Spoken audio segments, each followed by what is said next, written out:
कलानगर महागणपती येथे गजमहल साकारणार. इंचलकरंजी कलानगर महागणपती मंडळाचा 48वा गणेशोत्सव यावर्षी भव्य दिव्य कलाकृतीने सजणार आहे. मंडळाने यंदा गजमहल ही अनोखी संकल्पना उभारण्याची ठरवली असून त्यासाठी तब्बल 6000 चौरस फुटामध्ये 35 फूट उंच देखावा उभारण्यात येत आहे. या गजमहलामध्ये 20 बाय 40 फुटाचा जलकुंभ तयार केला असून त्यात राजहंस पक्षी सोडून नैसर्गिक दृश्य साकारले जाणार आहे.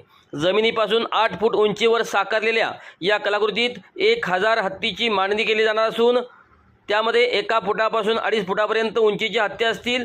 प्रवेशद्वाराजवळ तब्बल 12.5 फुटाचे 2 भव्य हत्ती भाविकांचे स्वागत करतील. मंडळाने 2020 पासून यांत्रिक देखाव्याचा फाटा देत ध्वनी व प्रदूषणमुक्त गणेशोत्सव साजरा करण्याची परंपरा कायम ठेवली आहे. या कलाकृतीसाठी गेली 3 महिने जवळपास 200 कार्यकर्ते अथक परिश्रम घेत असून दररोज 30 कार्यकर्त्यांचे योगदान आहे.